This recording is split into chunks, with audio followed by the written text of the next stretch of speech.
mas eu gosto de falar que eu sou diagramadora, eu acho muito chique, diagramadora, que acaba que, no final das contas, é isso mesmo, né, o trabalho. E eu comecei, na verdade, no cinema, só que aí foi espontâneo. De repente, todo mundo precisava de alguém para fazer, faz o cartaz do meu filme, faz o cartaz do meu filme, não sei o quê. E aí eu descobri que eu adorava o ofício, mas, assim, desde cedo já fazia template de blog, né, quando adolescente, aquela época jurássica, blog. Tem aluno novo, né, gente, já existiu esse formato chamado blog, antes do Medium, sei lá. Então, assim, fui ficando e cá estou já agora indo para o 10º ano, né, comemorando minhas bodas de não sei o que é, de 10 anos. Bodas de prancheta. E eu gosto muito de tipografia, assim, minha paixão é tipografia, caligrafia e lettering. Acho que é o que eu faço no meu, né, enquanto estou no horário de expediente, graças a Deus, né, estou trabalhando também, e também fora do horário de expediente, né, um hobby aí eterno. Massa. Tô sem microfone. Pedro, tá contigo? Eu? Começar então. Bom, eu trabalhei com o Alexandre, né? Ainda era qual a agência, gente? A agência tinha outro nome ainda, né? DPZ. Não sei se era Azul. Nossa. É porque eu acho que eu trabalhei em duas diferentes, né, contigo. Depois mudou e somou com a, sei lá o que, Brasil. Eu não lembro o nome agora. Foi mudando tanto, tá? Enfim, mas a gente trabalhou, acho que pelo menos em 3 ou 4 situações diferentes, né, nos projetos assim. E foi bem massa. E eu fui convidado aqui também para essa mesa. Eu não sou daqui de Brasília, eu sou do interior de Minas. Valadares, onde eu me formei em design gráfico, mas aí eu acabei arrumando um estágio na TV universitária da época, e assim, acho que 2007, 2008, mas 2008, e aí naquela época era tudo meio distante, assim, né, tipo assim, trabalhar em televisão, vídeo, aquele negócio assim, era um negócio, para mim era super distante, assim, tipo, ainda não tinha câmera de celular tão legal e tudo mais. E aí eu gostei demais, assim, da área. Acabou que eu fui mais para o audiovisual do que no... Assim, acaba que como eu peguei muito do motion, né, do motion design, assim, trabalhando com animação digital, né, fazendo... Eu acabei fazendo também identidade visual para programa, para vinhetas, algumas coisas assim, que também são relacionadas a design, assim, mas eu fui muito, assim, para o audiovisual, né, cada vez mais. E aí acabou que eu vim para Brasília para trabalhar em produtora também. Eu trabalhei em agência, produtora, fiquei rodando, aí muito freela, e é uma área que eu gosto muito, assim, o audiovisual e principalmente o motion, né, a parte de animação digital, que tem a ver também com, que acaba que pega tudo de referência, assim, de design, assim, tudo que eu estudei, tudo que acho que de alguma forma, assim, me ajudou a escolher essa profissão e chegar onde eu estou aqui, mais ou menos. Então, eu gosto bastante, assim, da área. Massa, seja bem-vindo. Salve, salve, grande Amauri. Paulista que estava perdido em Brasília, agora está em casa de novo, né, cara? É isso aí, boa noite para todo mundo. Trabalho com o Alexandre de meados de 2012 ali, 2011. Na época era a antiga AZ, né, agência de publicidade, marketing. Ele meio que abriu o caminho aí do mundo criativo, do design para mim. Eu já era formado na época em curso técnico, assim, mas então tinha trabalhado muito pouco com isso. Mais com freela mesmo, clientes pequenos, e aí quando eu comecei a trabalhar com ele na agência, fui conhecendo um pouco mais de perto ali o processo criativo, processo de planejamento, execução de campanhas, e foi um período bem rico, assim, aprendi muita coisa, E minha carreira desde então tem se pautado muito sobre essa função, assim, da parte criativa, visual. Eu fiquei uns 6 anos aí em Brasília, mais ou menos, trabalhei 2 anos e meio com ele lá na Z. Depois saí, fui para uma agência digital, na época Tal, que acho que nem existe mais ainda em Brasília. E depois da Tal que voltei para São Paulo, fiquei um tempo na Folha de São Paulo, no jornal, trabalhando com material gráfico mesmo ali, impresso. Já não tinha mais tanta proximidade com esse cenário, porque na Tal que eu já tinha lidado ali um pouco com o mundo digital e campanhas digitais, metodologias ágeis. E fiquei pouco tempo na Folha. Da Folha eu fui para uma empresa de pesquisa de mercado, já também desenhar interface, mais uma pegada mais digital. Fiquei bastante tempo lá, fiquei 2 anos e meio, mais ou menos. E aí eu fui para o grupo Boticário, e aí estou lá até hoje, tem um ano e meio, mais ou menos. E lá eu tenho um papel muito da parte de experiência do usuário, assim, de investigação, de pesquisa, de análise das ferramentas, das features. Eu fiquei o ano passado todo, basicamente responsável pelo redesenho do e-commerce da Quem Disse Berenice, que é uma das marcas do grupo. E aí transitei entre alguns outros projetos lá dentro, entre outras marcas do grupo, e agora eu estou dentro de Eudora, que é outra marca do grupo também, cuidando da parte de onboarding, ali, início das representantes. Então a gente tem todo um trabalho ali de investigação, de entender como as coisas funcionam para essas pessoas e desenhar soluções digitais para elas, né? É basicamente isso. Massa. Massa. Bem-vindo aí à nossa roda. E aí, Jackson? Contigo, meu amigo. Olá, Tudo bem? tudo Boa bom? noite. Boa noite. Boa noite. O Alexandre, você foi meu professor, né, alguns anos atrás, mas a minha história começou bem fora do design. Eu formei primeiramente em Relações Internacionais, trabalhei para o Ministério do Trabalho durante um tempo, e por acaso, assim, num trabalho, uma agência estava com muita dificuldade em fazer uma peça que estava precisando na época, e eu de brincadeira fiz em casa e apresentei, e o pessoal curtiu o trabalho. Aí dali para frente foi fluindo, né? Foi aparecendo mais coisas, eu fui me aproximando mais da área de comunicação. Já estou há 15 anos na Rede Marista de Colégios, eu trabalho na comunicação lá da Rede Marista, e estou ligado a design inteiramente, assim, tempo integral. Já há 15 anos de casa. Massa. Tudo bom. Beleza. E assim, a gente se cruzou, foi na própria Anguera, né?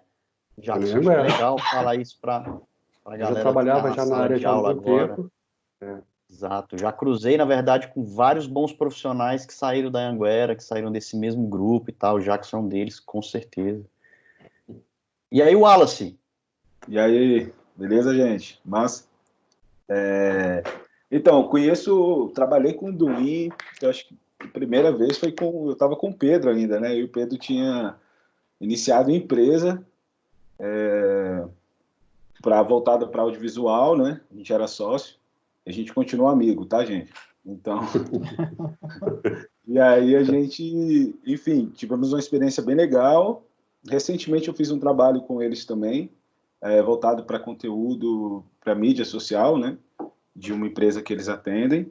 E o meu percurso, ele passa aí por um monte de várias coisas, mas a minha formação foi dentro das artes visuais. Então hoje eu sou artista visual que trabalha com vídeo e com foto, né? Profissionalmente também. E trabalho como filmmaker dentro do audiovisual. Então, eu tenho algumas atuações. Eu abri nesse processo a 70mm, que é uma empresa que tem 2 braços, como produtora de conteúdo digital e como uma escola livre, de cursos livres, né? De formação. A gente esteve na Anhanguera ano passado, não foi, Duin? Com uma apresentação, enfim, a convite do Duin. E aí minhas atuações estão dentro disso. Massa. Aurélio. E aí, mestre, tudo bom? Tudo jóia, boa noite, pessoal. Obrigado pelo convite, Alexandre. Muito bom ver alguns rostos conhecidos aí, mandar um abraço aí para essa galera. Deixa eu me apresentar. Eu sou formado na Anhanguera, né? E eu formei em publicidade e propaganda, e depois eu fui para a Católica, onde eu fiz o MBA. Eu sou UX designer, eu trabalho e moro aqui no Canadá já há 3 anos, né? Eu trabalho numa agência chamada ICF. É uma agência que nunca ninguém escutou falar o nome, mas tem 7 mil funcionários. Para minha surpresa, eu também nunca tinha escutado falar o nome dela. Eu tenho 15 anos de experiência, e é curioso parar para pensar e olhar um pouquinho para trás, uma trajetória grande, e porque eu trabalho nessa parte de experiência do usuário. Acho que a Mauri descreveu bem aí o que a gente faz, né? É um design bem estratégico, centrado no nosso cliente, em quem vai interagir com o nosso aplicativo, o nosso site, com o nosso produto, com o nosso e-commerce, né? E é curioso olhar para trás e lembrar que o primeiro site que eu publiquei na vida foi com o Alexandre, em 2004. Bem interessante. Então é isso, eu trago uma trajetória aí mais voltada para uma parte de experiência de usuário. Trabalhei eu tive uma empresa no Brasil também por 6 anos, onde eu prestava serviços para outras agências de publicidade, né? Então é isso. Muito bom estar aqui com vocês. Massa. É nós no HTML, né, mano? Era HTML, não era nós que fazia as paradinhas lá. Tem tempo isso aí. Faz, né? Ainda faz, né? Mas a gente fazia do jeito mais raiz possível. E aí, Fernandinho, tá contigo? Boa noite, pessoal, tudo bem? Sou o Fernando, sou sócio do Alexandre hoje na Zuni, né? Mas a gente também já pôde trabalhar antes disso daí. Eu estou fazendo agora 21 anos de carreira, né, de profissão, sempre começando em agência de publicidade. Eu venho do mercado do Mato Grosso do Sul, me formei lá em Campo Grande. E logo depois da formatura eu recebi um convite para vir aqui para Brasília. Eu nasci em Brasília, assim, eu sou brasiliense, mas meu pai é militar, então a gente mudou bastante. Então eu voltei para Brasília logo depois que eu me formei, e sempre, até vir para cá, sempre em agência de publicidade. Só que a agência de publicidade, todo mundo sabe que ela sempre vai beirando ali o design em algumas coisas, né? Desenvolvimento de marca. Trabalhei com motion design também. Uma época a agência que eu estava mudou tudo, resolveu ser uma produtora de vídeo de vinheta eletrônica. Então eu fiz muito isso daí para propaganda política. Fui sondado para trabalhar em produtora. Na época eu não era muito o que eu queria. Como publicitário, eu sempre quis tratar em área de criação. Por mais que eu tenha passado por produção gráfica, que eu acho que foi muito importante na minha carreira ter começado ali. Mas aí, quando eu vim para Brasília, comecei a trabalhar um pouco mais com aquilo que me enche os olhos, que é com marca, né? Eu vim para cá para fazer um redesign simples na época, que era da antiga Tele Brasília celular, que eram as operadoras, né? Tele Brasília, Tele Goiás, todas elas viraram TCO celular, e eu vim montar isso daqui em Brasília. Fiquei aqui 3 meses e recebi uma proposta para ficar. Então já estou aqui há 18 anos. E o que me enche os olhos ainda hoje é trabalhar com marca, né? O desenvolvimento de marca. Por mais que eu adore ler sobre usabilidade, adoro conhecer sobre tipografia, adoro pesquisar e tenho curiosidade para saber sobre tudo. Mas, assim, trabalhar com marca é uma das coisas que eu gosto bastante e que me enche os olhos. Massa, legal, ótimas apresentações. Vou sugerir um formato aqui, cara. Eu fiz algumas anotações de ideias e assuntos, temas que têm uma relação direta com a nossa disciplina de design na faculdade. E aí posso, sei lá, mediante cada pontuação dessa, ir sugerindo algum de vocês para iniciar um comentário, aí o outro cruza, atravessa, a gente vai se complementando aí, acho que fica mais legal. Entendendo primeiro, assim, partindo do seguinte ponto de vista, né? Um ponto que eu reafirmo muito para a turma aqui é em relação a essa essência do design ser algo voltado para projeto, né?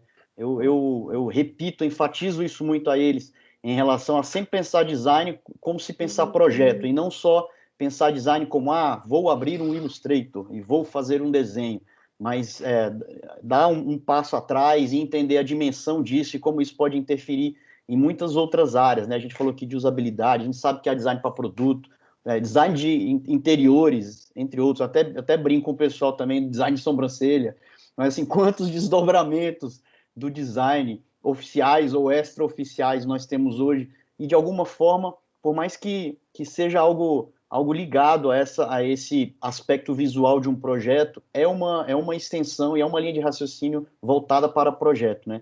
Então, assim, respeitando cada conhecimento específico de cada um de vocês e cada área disciplinar que cada um atua hoje, para a gente tentar sempre responder, acho que considerando essa experiência de vocês, né, e não exatamente como tentar consolidar uma resposta formal que sirva para tudo e a todo momento, porque eu acho que a coisa é muito mais ampla e subjetiva, etc.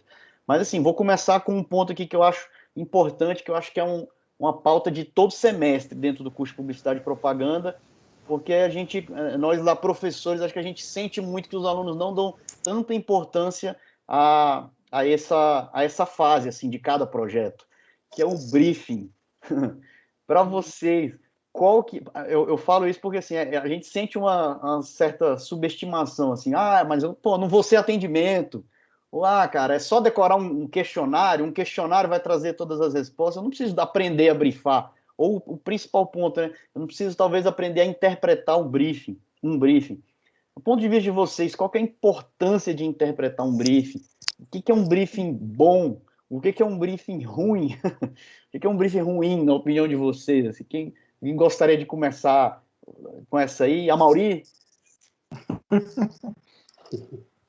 Cara, eu já trabalhei em diferentes áreas assim do design, já passei por várias partes do processo e assim, é super importante, né?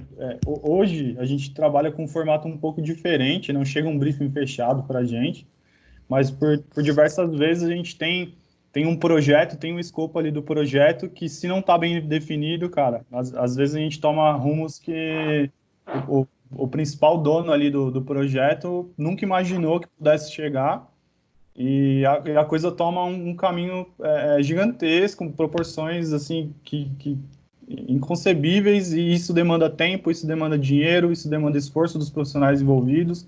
Então, é muito importante que, desde o início, se saiba exatamente para onde você quer ir, o que você quer fazer exatamente ali dentro daquele projeto, do que está sendo pedido, quais as principais limitações que pode ter, desde de limitações técnicas quanto de verba, de estrutura. Você precisa entender por completo tudo isso para conseguir ser bem assertivo assim, no seu trabalho. Então, tanto da parte de construção de um bom briefing ali, onde você consegue estruturar com clareza, com detalhe, tudo que você precisa, quanto a parte de entender também que às vezes cada um interpreta de uma maneira diferente e você pode não ser assertivo na sua solução, né? Então, você tem que ter esse papel de, muitas vezes, também chegar perto da pessoa ali que está fazendo, não vou ser atendimento, mas, cara, eu tenho que estar junto dessa pessoa de atendimento para entender o que ela foi buscar do cliente, sabe?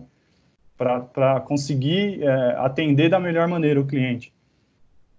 Hoje em dia, só dar uma complementada aqui, você está falando isso daí do criativo estar perto, né?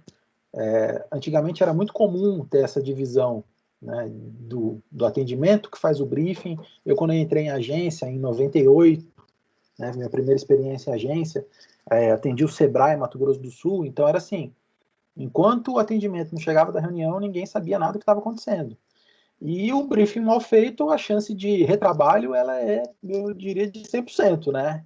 Você se perder e você deixar passar alguns pontos que deviam estar escritos ali e não estão, fazem com que você tenha que ter o retrabalho. Então, o briefing é a linha guia, né, daquilo tudo que você vai fazer, o ponto de partida, assim, e você tem que ter um bom documento, porque você tem que confiar nele, de confiar que aquelas informações elas estão corretas, né, para não acontecer um trabalho precisar ser refeito. Olhe.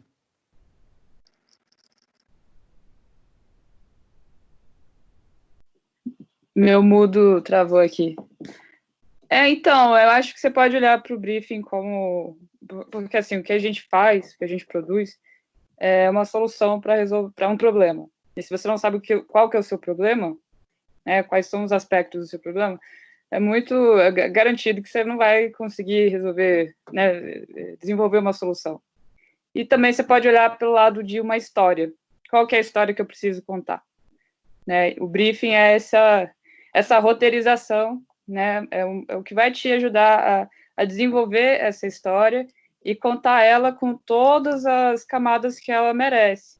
Então, se você não tem um roteiro, se você não tem né, se o seu briefing ele tem e é engraçado que eu acho que às vezes não só um briefing incompleto, mas um briefing com excesso de detalhes também pode atrapalhar. Assim, é um briefing fora de equilíbrio, eu acho que é batata, que você vai, né, que nem o Fernando falou, é retrabalho, mas às vezes, porque isso também depende muito do cliente. E é difícil você pegar um cliente maduro, que entenda o que está fazendo, infelizmente o mercado é assim. É difícil você ter um cliente bem resolvido com os próprios desafios, com a própria imagem e tudo mais. Então, muitas vezes ele no briefing tenta, no atendimento, né, dependendo do atendimento, vem um microgerenciamento de design. Não, eu quero que neste logo tenha uma mão com uma carteira de trabalho dentro do bolso de um trabalhador da construção civil. Então, umas coisas assim que mesmo o atendimento mais blindado acaba deixando passar. Então, a realidade do mercado é bem, assim, né, desse mercado menor, é um tanto quanto difícil, porque você conta também com a maturidade dos empresários, né, que estão solicitando esse tipo de trabalho. E, cara, às vezes o retrabalho é uma forma do cliente também se enxergar, né, ele vê cara.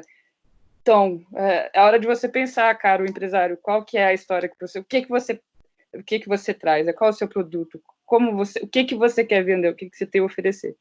Isso, infelizmente, quando chega no briefing, o cliente vê lá que... não sei.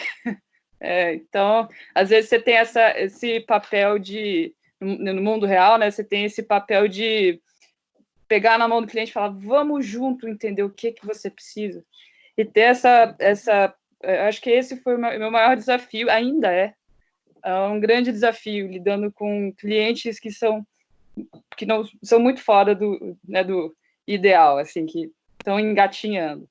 Mas constrói caráter. Massa. O briefing ele tem uma ligação super direta, acho que com as primeiras etapas de processo criativo, né? De uma equipe ou de um profissional individualmente falando. E eu acho que entra já num tema bem interessante também, que é o próprio processo criativo. Uma distinção que eu gostaria de saber se vocês fazem com muita clareza, mas que a gente tenta olhar por esse lado, assim, dentro de sala de aula, em relação a processo criativo mesmo, ou criatividade, ideia e ferramenta.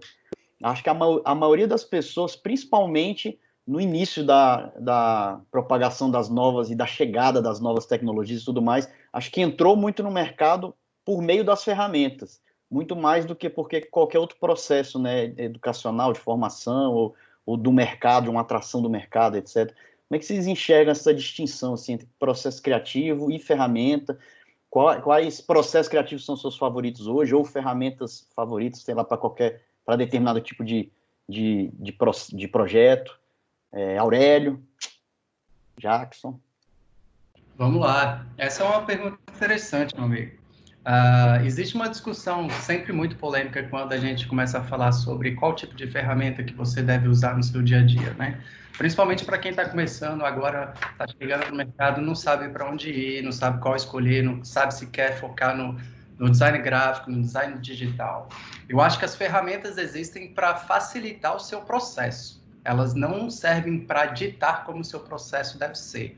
Na minha visão, o jeito que eu trabalho hoje, o design que eu faço deixou de ser meu e passou a ser nosso, né? Isso quer dizer que eu tento trazer todo mundo da equipe, inclusive atendimento, o pessoal do desenvolvimento, o gerente de projeto, para agregar valor no que eu estou fazendo, né? E a ferramenta que eu utilizo hoje, ela permite que várias pessoas interajam comigo ao mesmo tempo, especialmente num momento delicado como esse que a gente está vivendo, a gente precisa desse tipo de interação em tempo real, inclusive no design. E eu acho que, pelo menos, o meu approach, né, a forma que eu lido com isso é trazendo a colaboratividade, né, para dentro da minha realidade de trabalho. Talvez esse seja o meu principal processo, né? Fazer várias perguntas, tentar entender mais, se tiver a oportunidade de entrevistar ou de conversar com quem for o nosso possível cliente para entender mais o ponto de vista dele e poder depois tabular todas as informações e tomar as decisões baseadas em dados e não decisões baseadas no que eu acho, né? Eu primeiro tento entender, conhecer bem o cliente, entender todo o contexto que ele está inserido, né, o problema que ele me apresentou para resolver. Eu acho que todo mundo já deve passar por isso, eu passo dias, às vezes, pensando naquele material que eu tenho que desenvolver, pesquiso pra caramba, cara, converso muito com o pessoal que está ligado ao meu trabalho, os outros designers da minha área, e o tempo de trabalho com a ferramenta em si é pouca coisa. Eu acho que já é o final do meu trabalho. A grande 80% do meu trabalho mesmo é pensar, pesquisar, fazer mentalmente aquilo várias e várias vezes, mudar totalmente, para depois chegar na ferramenta mesmo e desenvolver alguma coisa. Wallace, complementa aí? Algum detalhe, observação? Cara, assim, o nosso... tratando assim, da questão do audiovisual, quando isso chega para a gente, né, do cliente, já vem com muita coisa pronta. Então, ele já tem alguns caminhos e processos definidos para chegar até o produto que ele quer ali, que é o vídeo. Então, o nosso trabalho em si é pensar, contar essa história, né, basicamente, junto com o cliente, e o processo é muito coletivo, porque, enfim, nossa formação ela é coletiva, né? A gente tem etapas, então a gente está sempre em contato um com o outro para definir tudo, a tomada de decisão. Então essa tomada de decisão ela é coletiva e que gera um produto coletivo, né? Numa realidade. Então, o processo, acho que é parecido com o de vocês nesse sentido. A gente está sempre comunicando, sempre tem um design dentro dos projetos, então, acho que é importante ressaltar. Então, mesmo trabalhando com vídeo, a gente sempre tem alguém que está ali dando esse outro lado para a gente e participando também do processo. Então, enfim, é muito coletivo, de um contexto geral. Eu acho assim, a partir do momento que você pula etapas, né, dessa parte de desenvolvimento e parte direto para o uso de ferramenta, a chance de você querer replicar alguma coisa que você já viu é muito grande, né? Porque você acaba não tendo aquela hora trabalho ali e tentando achar uma solução para aquele projeto. Você tenta encaixar aquele projeto numa solução que você já viu em algum lugar, né? E que é uma coisa muito ruim, né? Porque você acaba vendo trabalhos que parecem sair de uma pastelaria, né? Fala, putz, isso aqui eu acabei de ver num pôster, eu vou usar essa fonte desse jeito porque eu achei bonito que estava no outro ali, e o porquê daquele trabalho se perde nisso daí, né? Então, quando você pula etapa e parte direto para a ferramenta, a chance disso acontecer é muito grande, é muito ruim para você, para o seu crescimento, né? Você acaba perdendo um pouco da parte lúdica do desenvolvimento, quanto para o próprio cliente, seja o cliente você mesmo ou seja um terceiro, né? Você acaba copiando, a chance de você copiar é muito grande. Eu vou, inclusive, a próxima consideração que eu ia colocar aqui tem uma ligação muito direta, Fernando, com essa resposta, assim. Antes, só para complementar, coisa que eu falo com os alunos, assim, eu estou fazendo essas observações porque eles estão aqui, né? Então é importante que eles escutem que Isso que às vezes a gente fala e insiste tem uma ligação muito verdadeira, né, com o dia a dia, assim. Então, quando a gente discute, por exemplo, técnica e teoria, eles não precisam, por exemplo, de nenhuma ferramenta, sei lá, da Adobe, que seja, às vezes, para executar um trabalho. Eu boto aluno para fazer trabalho no PowerPoint, às vezes, porque, independente do aplicativo ali que ele está usando como ferramenta, lá ele já consegue aplicar, sei lá, alinhamento, contraste, escolher cores que sejam complementares, né, análogas ou opostas, enfim, poder colocar em prática esse conhecimento, seleção tipográfica coerente, enfim, hierarquizar, ou, como a Poli falou, realizar diagramação dentro de uma área de trabalho, de um espaço. Então, assim, a ferramenta, na verdade, ela tem só que servir a esse conhecimento técnico e prático, né? Aí, jogando para o outro lado da história agora, vem toda essa popularização ou até mesmo vulgarização, não sei se seria nem um termo mais adequado, das diversas ferramentas, plataformas, aplicativos que trazem um template, uma pré-formatação, um preset de trabalho. Hoje, se a gente for, sei lá, fazer uma brincadeira aqui, onde qualquer um pode entrar no Spotify e montar sua playlist, sei lá, qualquer um de certa forma, um DJ, assim como todo mundo tira sua foto, usa seu filtro, seu tratamento, e Instagram ou qualquer outro aplicativo ou ferramenta já faz com que você seja, de alguma forma, um bom fotógrafo. A tecnologia, ela vai trazendo uma bagagem, um atalho, né, para se chegar em determinados resultados. E aí, hoje em dia, todo mundo é designer? Todo mundo pode ser designer? Com essas ferramentas livres e que trazem templates e que trazem formatos e elementos para que você possa, ou para que qualquer pessoa leiga consiga, assim como montar um site hoje numa plataforma de CMS, etc.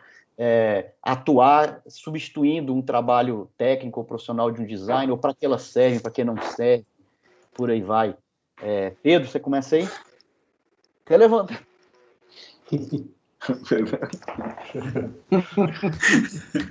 Na verdade, eu vou Deixa eu desabafar. Eu vou desabafar aqui. Eu vou complementar um pouco o que o Wallace falou e pegar um gancho com isso também, onde você vai chegar, porque, assim, é engraçado, né? No audiovisual tem essa questão do coletivo, tal, que é massa, e muitas vezes o briefing mal feito, ele gera uma dor de cabeça, ou porque ele vai bater de frente com o orçamento do cliente, sabe? Que aí é um grande. O Wallace já até. Enfim, isso acho que tem vários setores também, não é só no audiovisual, né? Mas, assim, dependendo do que. Tem até aqueles memes, né? Expectativa versus realidade, né? Com o orçamento do cliente. E aí que entra essa questão também da técnica, da ferramenta, porque, às vezes, para atender uma coisa específica que o cliente está imaginando que foi brifado ou foi mal brifado, aí cria uma expectativa de uma coisa, e quando isso chegou na produtora, eles, então a gente vai para esse caminho, e depois apresenta, não, na verdade a gente quer uma técnica 3D e tudo mais, sei lá o que, daqui a pouco chega com outra referência, aí que entra talvez essa questão, a ferramenta técnica é importante ou não, mas aí às vezes a produtora vai ter que contratar alguém específico porque sabe tal X técnica ou sabe usar X ferramenta para, sei lá, fazer uma rotoscopia, fazer uma inserção 3D no cenário, dando uns exemplos assim. E aí, quando o briefing peca e tudo mais, acaba pesando no orçamento, e aí às vezes tem coisas muito delicadas que exigem um conhecimento técnico, um conhecimento específico de alguma ferramenta, né, de alguma técnica. Eu vou dizer técnica, né, não por ferramenta, porque quem tem a técnica de usar, você pode usar o programa A, B, C, D, mas a técnica mesmo específica para fazer alguma coisa, isso pode encarecer a produção, isso pode dar uma dor de cabeça, e aí é um problema a partir do briefing, assim, eu vejo muito isso. E isso acontece, acho que bastante, né? Eu posso acrescentar uma coisa em relação ao processo criativo? É que, cara, até hoje, para mim, o mapa da sua mente, eu aposto, sei lá, R$12, que continua sendo lápis e papel. Chegou o briefing, escreve, rabisca, cada um tem seu processo, né? Mas os dois que eu continuo bastante fiel, são lápis e papel e o caos. Eu acho que quando você vai fazer uma página, você começa, assim, quando você desenha, você não precisa ser um exímio, você não precisa ser um ilustrador, né, um exímio desenhista e tal, mas quando você desenha, você começa a mapear visualmente aquela mídia, aquela tela, você começa a entender a forma, a gestalt das coisas. Então, às vezes não dá tempo, né? Às vezes esse processo, a gente não pode também ficar, às vezes sempre, né? O famoso às vezes sempre. O tempo, né? O briefing chega e já está lá nos 30 do segundo tempo. Então, mas o máximo que der para riscar, sabe, num bloquinho, num papel milimetrado, o que for da sua escolha, você, querido aluno que está ouvindo, rabisque, isso é muito importante. E dê um espaço para o caos, pega 10 minutos e fala, eu vou, sei lá, vou enfiar a cara no Behance, ou então eu vou fazer origami, ou vou pintar pintar meu tênis. Porque essas outras linguagens, elas acabam, às vezes, te dando soluções que você não encontrou porque elas não estavam lá onde você estava olhando. E quando você começa a mexer com outras áreas, outras linguagens, tipo, ou vai desenhar, ou vai fazer origami, ou então vai... alguma coisa manual, né, e de apelo visual também, você vai formando umas novas sinapses ali. E, de repente, no estalo... Cara, vai ver como é que o David Bowie compunha. Lógico que não, né, não vale. Ele não vale, mas os grandes artistas, eles sempre deixaram uma margenzinha ali para o aleatório, porque a gente não tem todas as respostas. Muitas delas estão, sabe? Às vezes você fala, vou entrar no Google e a primeira foto que eu encontrar vai ser vou usar esse tipo de tratamento, sabe?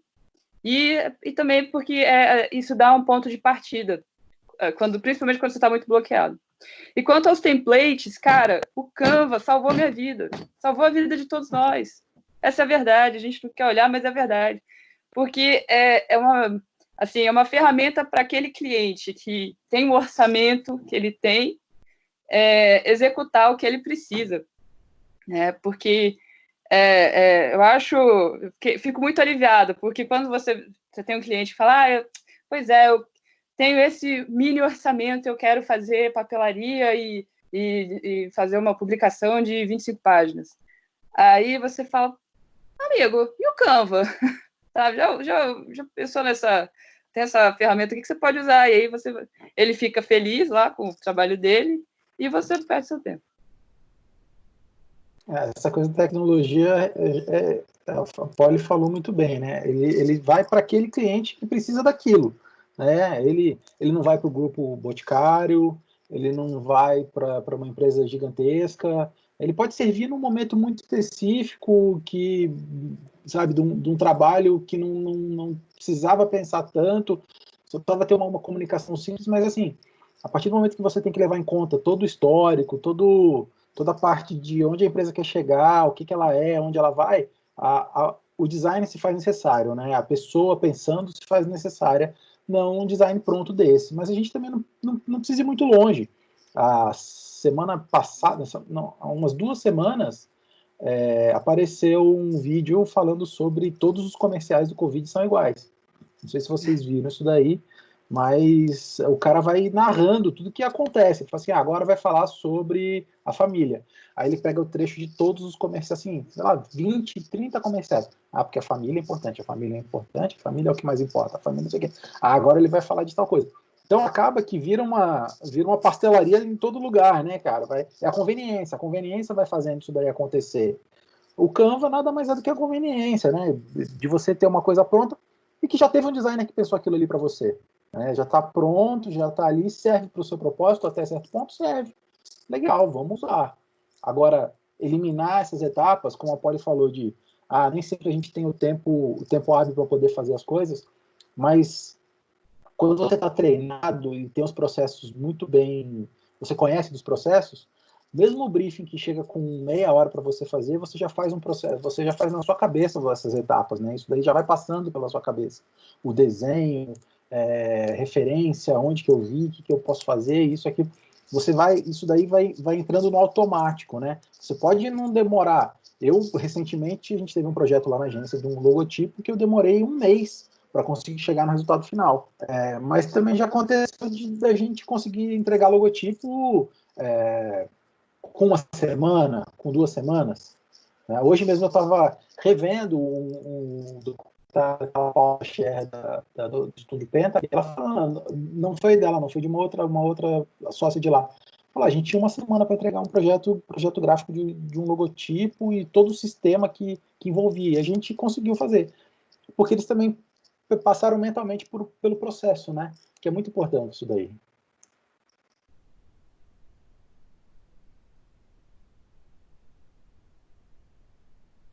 Hoje, dentro da função que a gente exerce ali, lá dentro do grupo, a ferramenta em si, ela é só como o Aurélio trouxe, ela é só um facilitador ali de desenvolver o projeto, de chegar a um objetivo, de encurtar um caminho, de conseguir entregar aquilo que você precisa. Mas, na realidade, o grande ponto é você conseguir entender o método de design ali, desde pesquisar, idear, conseguir prototipar a sua ideia, entregar um resultado ali e entrar novamente nesse ciclo. A pessoa que está dentro dessa posição, ela tem que ter esse pensamento diferenciado ali, esse pensamento bem claro, essa forma de conduzir o trabalho bem fundamentada ali na construção teórica dela, porque em diversos momentos você vai precisar falar não.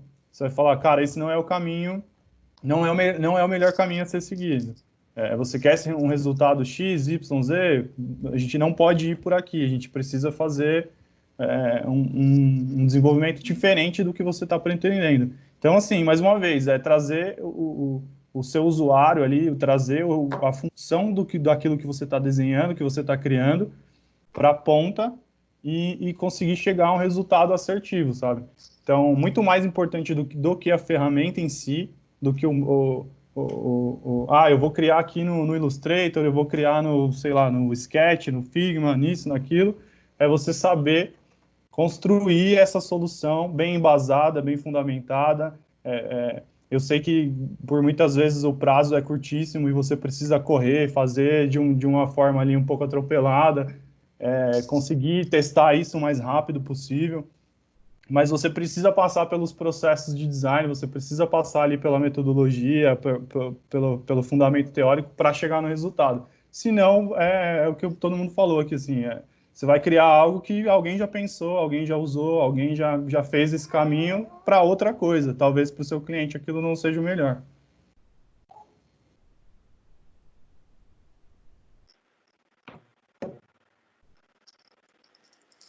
Jackson, Aurélio. Eu tenho uma opinião um pouco, talvez diferente, mais parecida com a opinião da Poliana, sobre essa questão de templates e reutilização de coisas.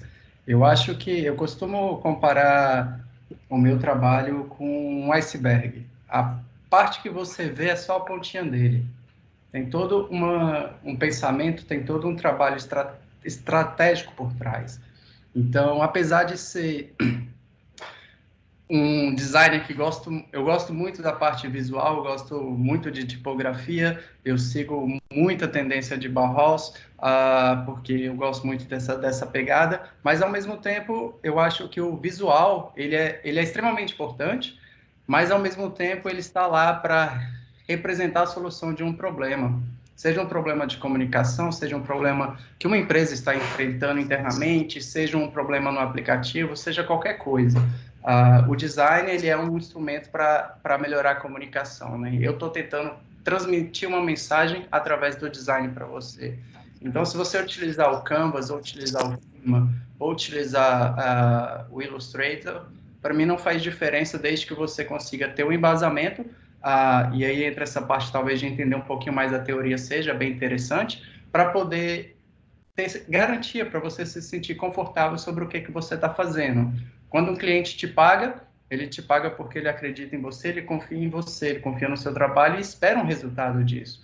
Então, pelo menos a minha metodologia, eu tento fugir bastante dessa questão do achismo e tentar trazer mais um pouquinho das coisas que já funcionaram, né? Se eu vou construir um site, eu preciso fazer uma página de login, por exemplo. Eu não preciso imaginar como deva funcionar um login, porque eu posso ir atrás de grandes exemplos, como o Airbnb, como o Shopify, que tem uma das melhores metodologias de login do mundo, e aprender um pouquinho com eles. Isso não quer dizer que eu esteja, talvez, imitando. Eu estou aprendendo com alguém que já fez melhor, que teve mais recurso, colocou mais energia e conseguiu alcançar um level muito alto, né, de qualidade. E eu prefiro talvez ser bem aberto e aprender com o que os outros estão fazendo e para poder passar isso adiante para os meus clientes também. Os inteligentes criam, os gênios roubam. Jackson, compartilha aí também sobre essa pauta ainda.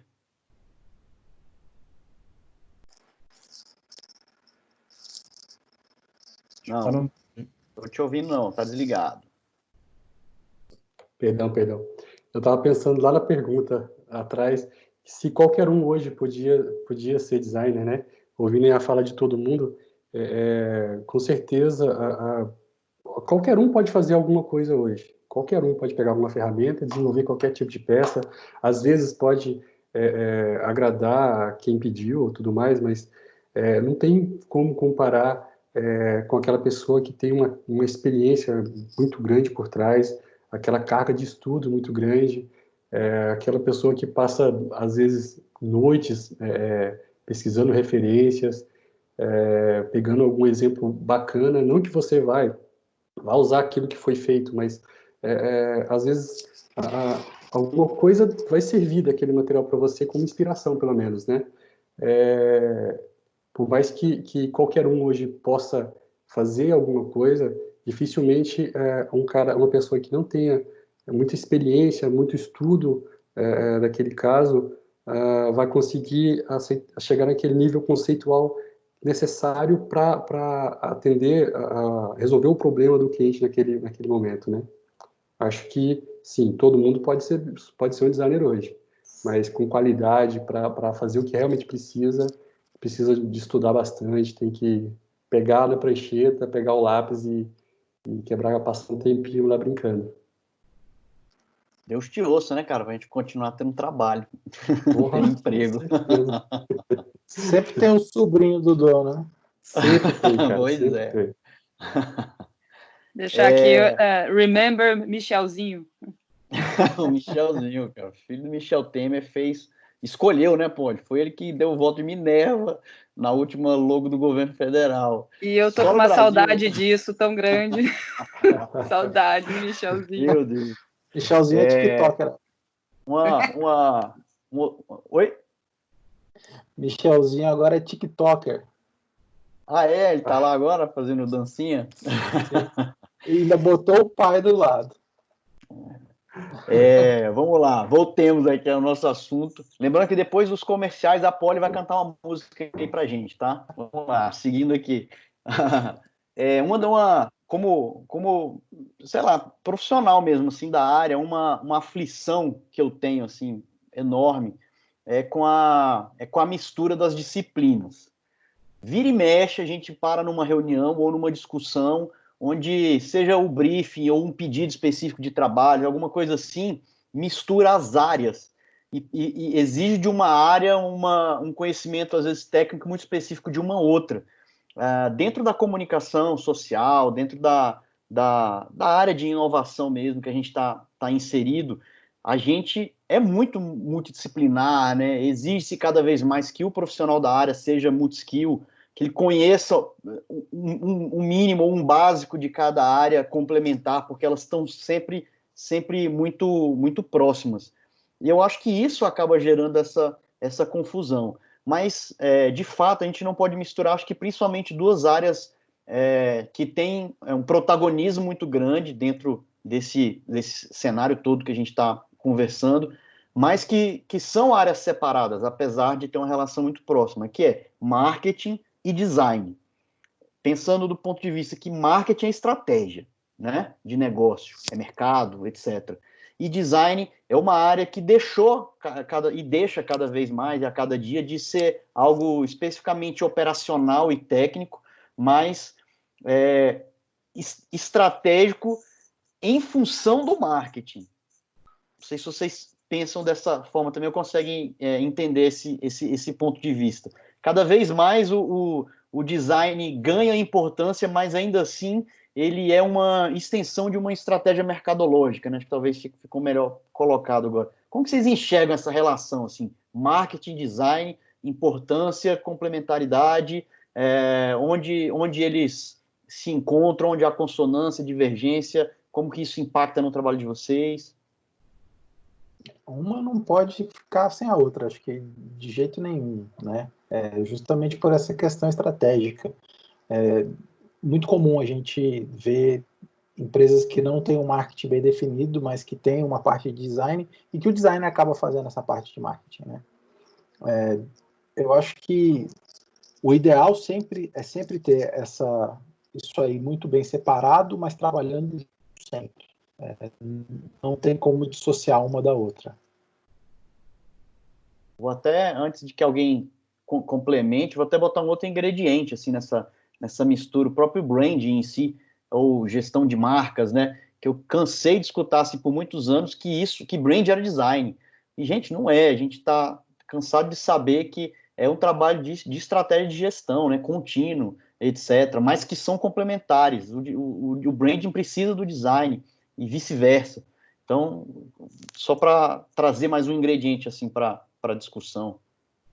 O branding, eu acho que ainda você coloca o resto da empresa inteira, né? Não é só o marketing, não é só a área de design, e aí é desde da URA, que é a mensagenzinha do telefone que a pessoa está falando, ao bom dia, boa tarde, boa noite da pessoa da loja, no caso de loja. Aí, quando você fala em branding, aí eu acho que você já está falando com a empresa inteira, assim, do presidente ao porteiro, sabe? Não tem como não colocá-los todos no mesmo lugar. Eu estou só pensando aqui agora. Eu acho que você descreveu bem, o Fernando.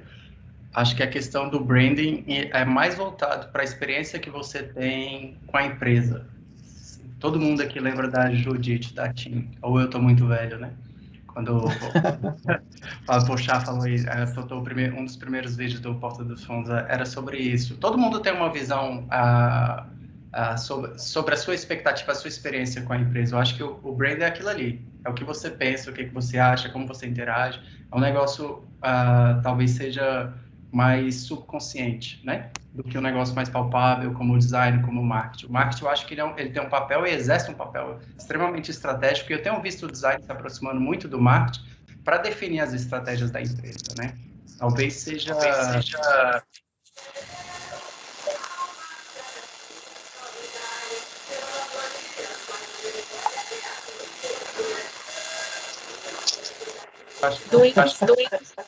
Duin silencia todo mundo, você que está controlando a reunião, e aí os palestrantes reativam. Já achei quem foi, já está resolvido, tudo tranquilo, sob controle. Eu até esqueci o que eu estava falando. Entrou um batuque de macumba, né, na hora. Não estava aparecendo Tanta coisa terreirozinho. Você estava falando de como o design vem assumindo um protagonismo estratégico. Eu acho que o design ele passou a ter um posicionamento muito mais estratégico. Eu acho que boa parte disso foi direcionado pelas grandes empresas de tecnologia, como Apple e Google, né? Que a gente vê um produto da Apple, vê um produto do Google, vê um produto da Microsoft e já tem essa sensação de que parece que está todo mundo trabalhando para chegar no mesmo lugar, né? Acho que, de novo, talvez eu tenha usado essa palavra várias vezes, mas a colaboração entre o branding, o marketing e o design é uma coisa que é fundamental. Todo mundo deve caminhar para o mesmo lugar e deve se ajudar, né? Total, compartilho da visão do Aurélio e assim, lá no Grupo Boticário, por exemplo, a gente tem trabalhado cada vez mais de uma maneira colaborativa, que integra as áreas, a área de design. Antigamente não existia um time de UX design lá dentro, não, eram pessoas em diferentes áreas que atuavam ali com diferentes áreas dentro do design também. Então, tinha uma pessoa que cuidava mais do visual, outra que cuidava mais de uma parte um pouco estratégica, mas era tudo disperso. Hoje a gente tem um time centralizado, onde as pessoas discutem em rituais ali com todo mundo e evoluem o mesmo tema, mas, assim, deixou de ser só ali a parte visual. E agora a gente tem atuado muito mais de maneira estratégica, muito mais ali colocando o dedo na direção do produto. Não, a gente deve ir para cá ou para lá. Legal, o negócio tem uma demanda que precisa ser desenvolvida, mas do ponto de vista de design também, como a gente enriquece e desenvolve esse tipo de produto. Então, de fato, assim, a colaboração acho que é uma das principais chaves aí para a área de design daqui para frente, assim, como visão de futuro. Trabalhem cada vez mais próximo das outras áreas e trazendo essa visão diferenciada para o design de vocês, sabe?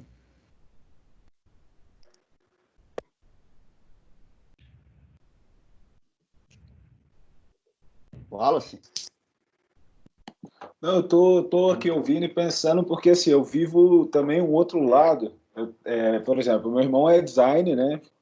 Recém-formado. Eu estou aqui juntando tudo isso, porque eu converso muito com ele e ele tem um trabalho que é um desenvolvimento autoral, onde algumas empresas têm interesse naquele desenvolvimento.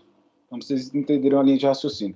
Então, fazem contato e querem desenvolver. E aí eu tenho pensado muito nisso, o produto e a intenção desse produto, como veicular esse produto, né? E essas funções, até trazendo o que a gente estava conversando antes, não depende da ferramenta, entende? Você depende de todo esse processo que antecede, essa estrutura que antecede, o pensamento, para você conseguir, enfim, pegar esse produto e utilizá-lo de uma maneira, enfim, que atinja a sua expectativa como empresa ou o que for como marca e etc. Então, mesmo meu pensamento é mais esse, assim, só porque, por exemplo, dentro de sala de aula eu recebo muito aluno de faculdade, por exemplo, acho que cabe para cá. Então, eles não têm o curso dentro da faculdade, por exemplo, de usar o software da Adobe para executar o que ele tem aprendido. Então, ele vai lá para aprender. Então, um curso livre de edição de vídeo, curso livre de design, e por aí vai. Então, naquele momento, eu acho que com o contato, muito o direcionamento que se propõe, eu acho que é o que abre a cabeça dele para ele entender, por exemplo, no caso da edição de vídeo, os nossos alunos geralmente saem de sala pensando, o Adobe Premiere é massa, é de boa, só que, contar uma história é muito difícil. Então, essa virada de chave eu acho que é um ponto primordial, assim, falando mais para os alunos, né, para entender essa intencionalidade que ele tem com aquilo que ele vai fazer, entendeu? Mais ou menos isso. E você tocou um ponto agora, Wallace, que acho que gera uma outra discussão de horas aqui, que você falou do seu irmão, de ter um trabalho autoral e das empresas procurarem como encaixar o trabalho do seu irmão na comunicação delas. Acho que isso aí esbarra bastante com o design, a partir do momento que você precisa de um designer também para entender e uma equipe de marketing para poder entender se o trabalho do seu irmão encaixa com aquela empresa e propor isso para a empresa. Não é nenhuma uma obrigação do seu irmão entender isso, né? Ele tem um trabalho. Nesse caso, ele deixa até um pouco de ser designer para ser um artista, né? Para ser um artista com uma obra específica e com um traço específico e o designer entender se isso se encaixa com os objetivos da empresa, né? Porque se a gente pegar literaturas antigas de teoria de design, essas coisas, principalmente os alemães do começo, Bauhaus, aquilo tudo, eles defendiam que o designer ele não tinha que ter nenhum tipo de... Ele não podia estar preso a nenhum tipo de identidade própria, né? Ele tinha que transitar por todos os lados. Tanto que a figura do designer, ela demorou um pouco, ela tá sendo exposta agora. Durante muito tempo, isso foi defendido, que o designer ele não era ele que devia aparecer, era o trabalho dele que devia aparecer, o nome dele não deveria aparecer. Então, no caso do seu irmão, é isso, assim, ele é um artista que as empresas, a partir de um trabalho de leitura de um plano de marca, um projeto de branding, vão entender.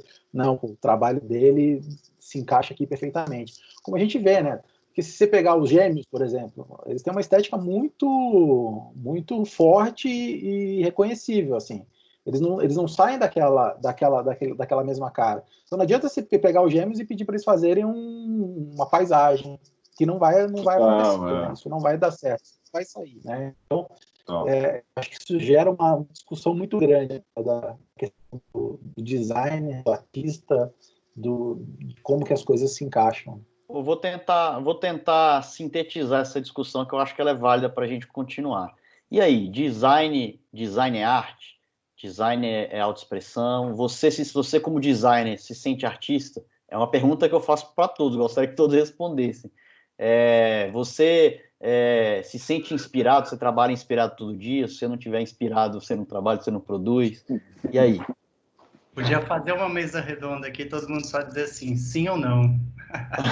Tentando justificar. Boa. Acho que no fundo todo mundo é artista, até determinado nível, né? Justamente esse próprio documentário que eu estava vendo da Paula Scher agora, ela desenhou capa de Bob Dylan, capa de bandas incríveis, e mostra ela desenhando mesmo, assim, pegando um papel e fazendo traços horrorosos, né? E você fala assim, pô, ela é artista, só porque ela não sabe desenhar, mas ela sabia chegar onde ela queria, sei lá, manipulando imagem, fazendo recorte, colando, fazendo essas coisas. Então, eu acho que sim, todo mundo no fundo é um artista. É o que o Robert Bringhurst, meu inglês, que ele fala na Bíblia, né, da tipografia, desculpa, não é o da Ellen Lupton, mas enfim, que você vai encontrando a sua escala. Sim, cara, livro de cabeceira. Você vai encontrando a sua escala, uma escala própria, né, de tamanhos, dos seus tipos, até do seu espaço em branco. Você vai achando uma assinatura, uma forma de assinar. Mas isso realmente só vem com o tempo e com a medida certa de obediência e de desobediência das regras, porque é muito importante você começar, né, você vai executar algum trabalho, vai para o grid, faz o grid. Mas tem hora que é hora de sair também do grid, né? Então, ele tem uma frase maravilhosa nesse livro que eu não lembro de cabeça, mas é algo como: estilo é a sua capacidade de se movimentar verticalmente, longitudinalmente e tal, sem cair se movimentar sem cair na banalidade. Então, essa sua, aos poucos você vai entendendo quais são os elementos com os quais você se identifica e vai ali, aos pouquinhos, deixando algumas assinaturas, até que uma hora você começa a ver um padrão, né? E eu acho que artista, cara, artista é meio complicado, né? Porque o que é arte? Assim, daí já é uma outra, não é uma mesa redonda, aí eu acho que sei lá, é uma sessão do CVV, né? Porque acho que a arte já morreu, mas enfim.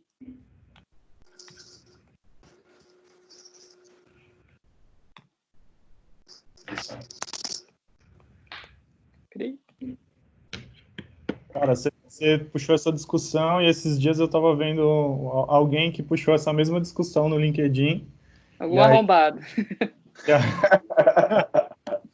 E aí o pessoal mencionando várias teorias, defendendo pontos de vista diferentes e assim, é uma discussão que acho que nunca vai ter fim, mas na minha visão, para mim o design ainda ele busca ter uma função, sabe? Ele precisa resolver um problema, senão ele não é design. Aí ele passa a adentrar o campo da arte. Só que, ao mesmo tempo, se a gente olhar para Michelangelo, que pintou a fresco da Capela Sistina, a criação de Adão, e aquilo foi uma encomenda. Então, na época, a igreja fez aquela encomenda para ele, e ele pintou aquilo, tentando entregar aquele trabalho que tinha um propósito, que na época até não foi bem aceito, sabe? E hoje, a gente olha para aquilo e alcançou um patamar de arte. Então é muito sutil. Eu acho que a gente precisa primeiro resolver o problema e ter esse propósito enquanto designers, o que não impede do fato de a gente criar algo que seja tão bonito que possa se tornar arte, sabe? Mas eu acho que é uma linha muito sutil aí entre o que é, o que não é, até onde eu posso ir e onde eu não posso chegar, sabe? Total, a gente tem essa dissociação entre arte e mercado, mas a verdade é que não tem, porque, não sei se não é algo que é documentado, mas como você disse, foram obras encomendadas, retratos, vai pegar, sei lá, os maiores exemplos das artes plásticas, todas foram encomendadas, né? Então, assim, a arte e o mercado, elas têm, a academia, né, de belas artes, ela tem uma agenda, ela tem uma pauta, ela é dirigida, assim, não pelo que é belo, sublime, intocável, mas por grana mesmo. Então, assim, por poder, né, quem está na elite e tudo mais, geralmente associado a uma elite. Então, realmente, dá uns 2 dias aí de webinar. Eu acho que, vou falar rapidamente aqui, eu acho que tem o quê de arte, né? No trabalho. Tem algo de arte, alguma inspiração, alguma técnica, algo que surgiu dali, né, de pessoas bebendo fontes artísticas e tudo mais. Principalmente falando, aí quando você pega, não sei exatamente qual a linha de trabalho que o Wallace está citando do irmão dele, mas se a gente pegar ilustradores, ou então dentro do audiovisual, você pega a animação, aí você está trazendo pessoas que trabalham com cinema, que é considerado uma arte, aí já trabalhando com comercial de TV ou vinheta para uma série, então, assim, acho que como tem uma função e tudo mais, igual a Poli falou, a gente vai ficar 3 dias discutindo aqui, pegando embasamentos, história e tudo mais. Mas eu acho que, de fato, o mais importante, assim, acho que é que tem algo de inspiração artística ali, tem algo de artístico ali no meio, mas não necessariamente é arte. Ele pode até ser uma arte. Foi o que eu coloquei até certo nível, né?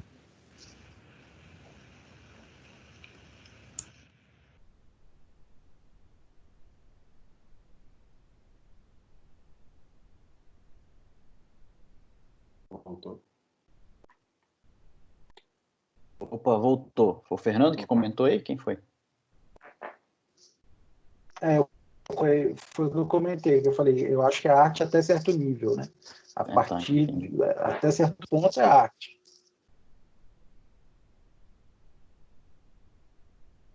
Segue o baile. Oi. Tá ok aí? O meu tá lentão aqui.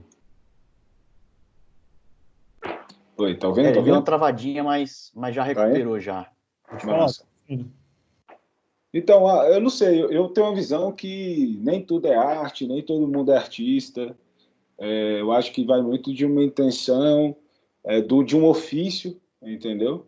Então, eu não sigo nessa linha de de que tudo, porque também se é tudo, desmerece também outras profissões que são muito importantes. Então, sei lá, o barbeiro, ele não precisa ser o artista do cabelo, entendeu? A profissão dele já afirma ele como algo muito importante, entendeu?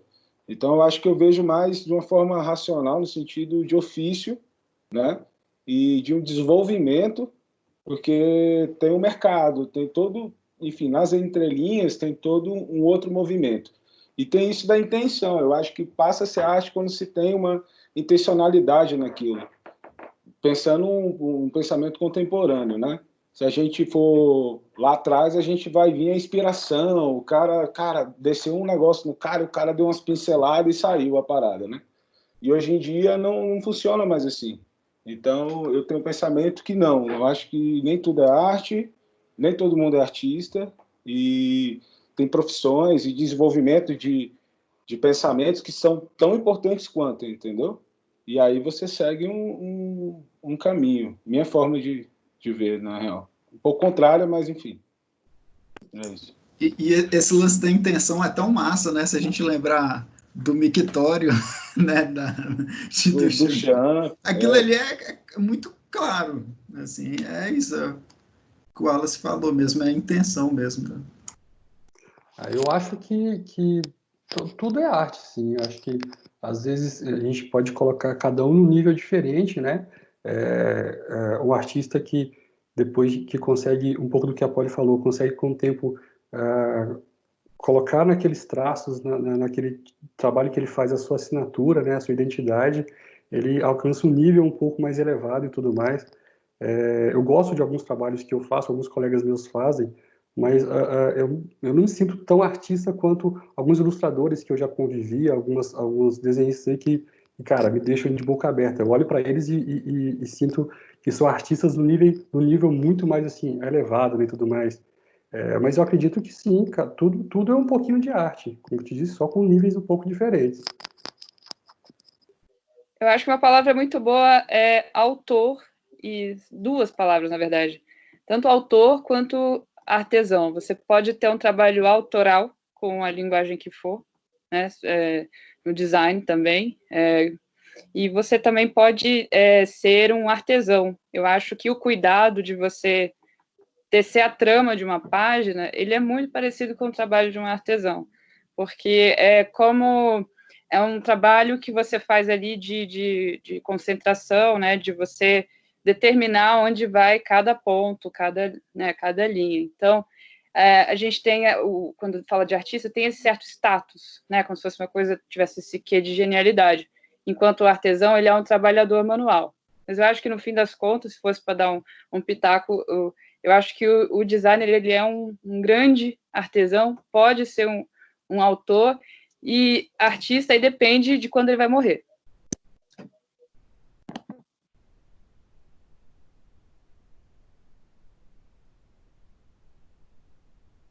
Aurélio? Eu estava tentando fugir desse assunto, porque ele é polêmico. Você está fazendo várias polêmico. Eu tenho um mais polêmico aqui, mas eu não vou soltar hoje não, cara. Vou guardar para nossa próxima reunião, Deus sabe quando. Vou guardar. Design e arte é o mesmo tipo de pergunta que as pessoas fazem no universo digital. Os designers devem aprender a programar? É uma questão que a gente não consegue responder, né? Mas vamos lá. Eu acho que arte e design são coisas bem diferentes, ainda que a arte possa ser usada como instrumento do design. O que eu quero dizer com isso? Eu acho que a arte, na grande maioria das vezes, você faz para você mesmo, enquanto o design você está solucionando um problema de um terceiro para uma outra pessoa. O artista, ele vai saber, né, generalizando aqui, ele vai tocar uma música, ele vai ser um compositor, ele vai ser um desenhista, ele vai ser um ilustrador, ele vai fazer 1 milhão de coisas que eu não dou conta. Eu não tenho, acho que não tive inspiração suficiente quando menor, não tenho agora, e é um negócio que eu não vou aprender a fazer. Eu não sei tocar nenhum instrumento, não sei fazer nada relacionado à arte. O que eu faço, e o meu trabalho de design, ele é um trabalho um pouco mais técnico, porque ele é totalmente baseado em estudos. O que eu quero falar com isso? Eu sou UX designer e o botão que eu vou desenhar para um site hoje, ele é baseado em pesquisa. E não é baseado em como que eu deveria achar que o botão deve funcionar. Se fosse baseado em como eu acho que o botão deve funcionar, eu acho que seria uma pegada de arte. Que você está ali colocando o seu sentimento, o seu achismo, o que você acha representando alguma outra coisa. Enquanto o design, eu acho que é uma coisa mais técnica, mas não te limita a dar novos passos e explorar novas coisas, né? Eu acho que de todos os exemplos de coisas que foram criadas nos últimos tempos, talvez essa aqui tenha sido a mais magnífica de todas, né? O smartphone. E é lindo, é maravilhoso, todos hoje, sem exceção, e para mim ele é uma peça de design, não é uma peça de arte. Ainda que eu possa tirar fotografias maravilhosas com meu iPhone, ter arte vindo dele, entendeu? Eu posso pegar aqui, baixar um aplicativo, fazer desenhos, fazer ilustrações maravilhosas, mas eu vejo uma distinção muito grande entre o design e a arte. Entendi. E desculpa a dificuldade de quase todo mundo. Eu acho que, na verdade, foi tudo muito complementar de resposta, né, cara? É o tipo de discussão que a gente ficaria realmente dias aí e sem chegar num consenso, mas acho que todo mundo sairia com razão. É a briga boa, né? Todo mundo ia sair vencendo. Já numa reta final aí da nossa mesa redonda online, da quarentena, que conselho cada um de vocês daria para os nossos alunos que estão ingressando no mercado agora, já estão se formando daqui 1 ano ou 2? Os menos disciplinados talvez levarão um pouco mais de tempo, mas acredito que a maioria se forma nos próximos 12 a 24 meses. Que conselho você daria? O que você acha que ele deve esperar do mercado? Ou, melhor até, o que você acha que o mercado está esperando dele? Aí depois vou fazer uma conclusãozinha rápida e abrir para eventuais perguntas e dúvidas participações dos alunos aí também. Fique à vontade para começar aí. Gostaria de ouvir de todos.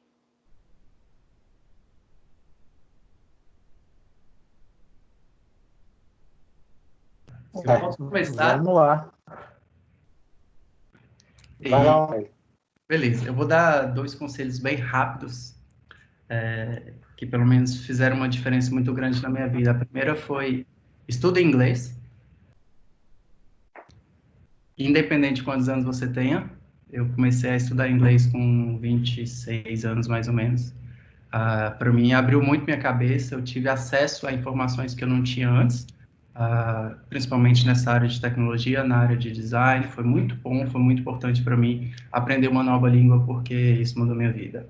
A segunda, essa turma aqui está em qual semestre? Você falou, eu não entendi, se foi no 5º ou... A base da turma está no 4º, mas como a gente tem 36 participantes, a Via Lária aí agora também, eu acho que tem um pessoal que é da turma dela de jornalismo, que eu não sei qual semestre está.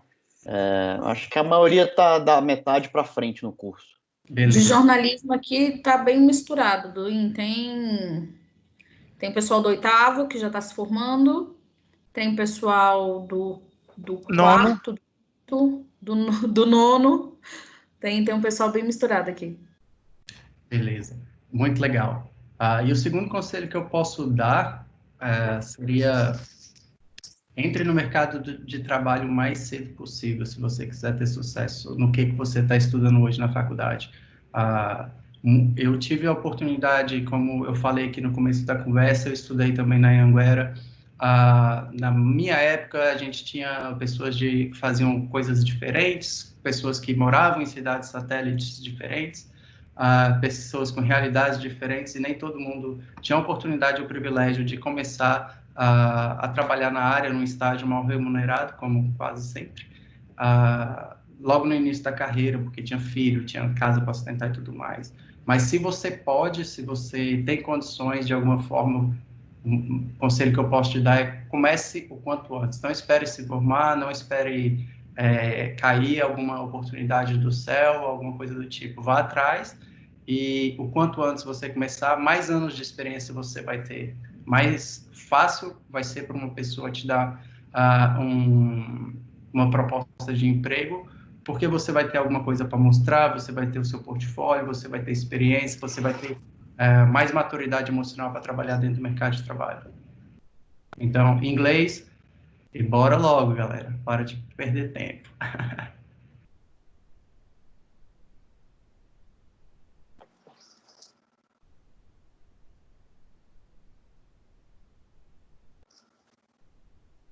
Vou sugerir, então, né? Vai lá, Mauri. Esse ponto que o Aurélio trouxe, que o inglês trouxe para ele, possibilitou que ele tivesse acesso a diferentes fontes de informação. E aí acho que é um ponto que vem muito à tona, assim, vocês precisam buscar diferentes fontes de conhecimento, sabe? Seja livro, seja um curso, seja um workshop, seja a troca com outros profissionais da área.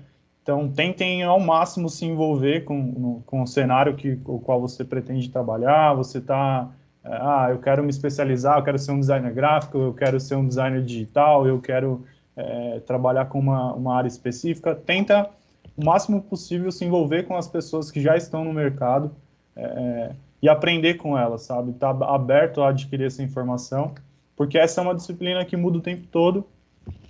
A tecnologia muda muito rápido, e se a gente não tiver ali tendo essa troca com as demais pessoas, você acaba ficando um pouco para trás, demora para perceber as mudanças que estão vindo, sabe? Então, acho que o principal ponto é esse, assim, estudar bastante e ter essa troca bastante, e acho que o Aurélio trouxe aí também de colocar em prática. Eu tive a chance também de sair de um emprego onde eu ganhava um pouco mais, tinha um certo conforto a mais, e dar um passo para trás e entrar numa agência que talvez eu fosse ganhar menos, mas eu tive a oportunidade de colocar em prática aquilo que eu estava aprendendo na faculdade. Então, quem tiver essa oportunidade também, faça, porque vale a pena. Você vai conseguir se destacar mais rápido. Isso é muito legal, eu aproveito também o gancho. Isso aí eu não sei se quando eu falei para tem alguém que está assistindo, pôde assistir alguma daquelas minhas palestras que eu dei na Anhanguera. Eu sempre terminei com essas dicas. Essas duas elas sempre tiveram ali. Eu falo que eu pude também trabalhar desde o meu primeiro semestre, trabalhei 1 ano de graça, eu podia fazer isso, né? Eu morava perto da agência, então eu ia a pé, porque meu pai também falou, eu não vou ficar te levando para lugar nenhum, eu podia ir a pé, eu podia me dar o luxo de fazer isso daí, de trabalhar sem ganhar nada, e quando eu fui receber, o parceiro da agência estava desviando dinheiro, o dono da agência não só não me pagou, como me mandou embora. Mas foi a partir daí, foi por conta dessa agência que uma pessoa que trabalhou lá 3 anos depois que eu trabalhei, soube da proposta de emprego para vir para Brasília e me indicou. Então, eu acho que isso é bem. Agora, a coisa fundamental, né? Infelizmente e felizmente, muito daquilo que a gente vive e do que acontece no design, tem muita coisa aqui no Brasil, mas tem muita coisa acontecendo fora. Então, entender o que está acontecendo, ler bastante, que aí entra na minha terceira dica, que assim, seja uma esponja de conhecimento. Ler, eu, por exemplo, eu brinco que eu leio desde a fofoca para saber quem separou de quem, todo dia, assim, sabe? Minha página inicial é a Globo, que eu vejo fofoca, eu vejo da novela, nunca sabe para que você vai precisar daquilo, né? Que horas que aquilo ali vai falar? Uma referência, né? Mega da Nazaré, que estava acontecendo, que aconteceu aí. Isso aí veio de uma novela, né? Então, mais longe de conhecimento. Essa é a minha maior dica, assim. Eu leio bula de remédio. Eu adoro ler tudo, assim.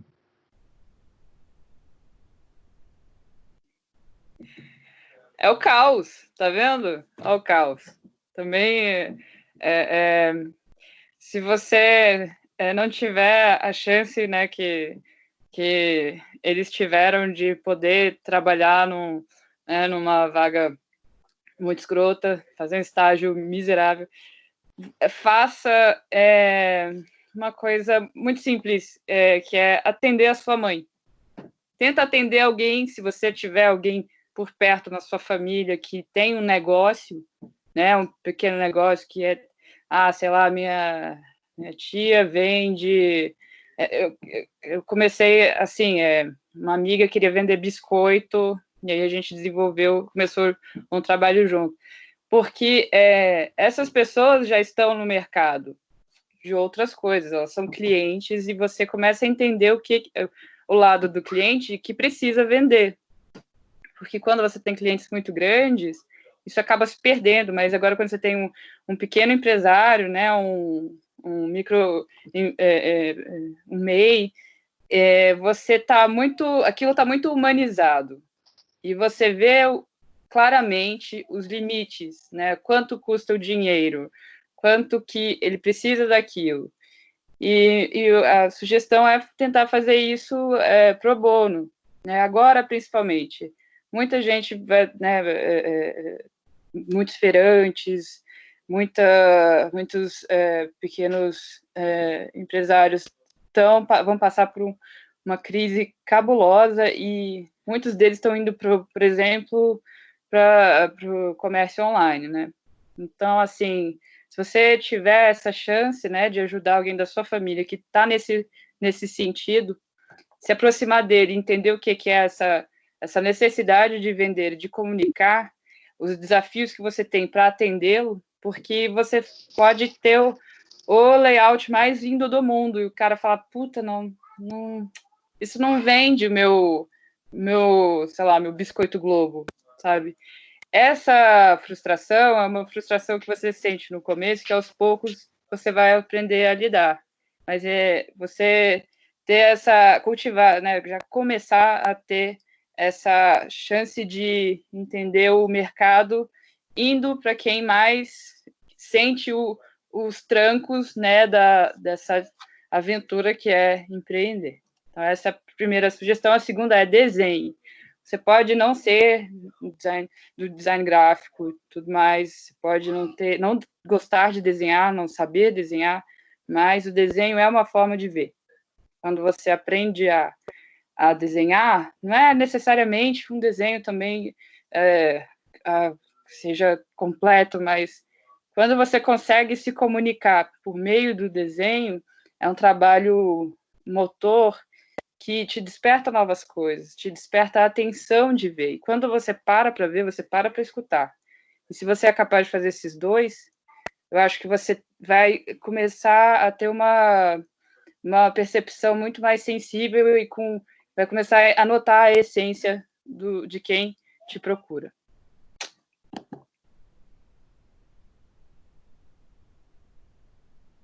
Vai, Pedrinho, eu vou.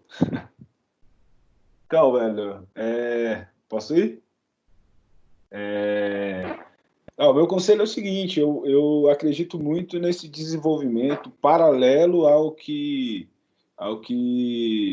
enfim, a intencionalidade, né, do que a gente conversou aqui. Então, eu acho que desenvolver a sua identidade, desenvolver o seu trabalho numa perspectiva de autoral mesmo, de saber se ver no que você está fazendo, porque isso eu acho que vai trazer uma força para o mercado mesmo, para a sua profissão, de você ser reconhecido naquilo que você faz, e isso pode te levar a lugares, e se esses lugares também não acontecer, você tá se desenvolvendo como pessoa, você está se conhecendo, você está se entendendo, você está lidando com as suas emoções, você está aprendendo o momento certo das coisas. Isso aqui se aplica para isso eu vou guardar na minha gavetinha ali, mas é algo que me dá prazer, então serve como escape, mas serve também como um desenvolvimento pessoal. Eu acho que isso dá força para a caminhada, que não é fácil, né? Mas eu acho que, enfim, tem esses lugares que a gente pode se desenvolver e sempre acreditar no que a gente está fazendo, entendeu? Então, acho que quando a gente se vê no que a gente faz, eu acho que isso fica mais forte assim, para a gente e dá força para a gente continuar.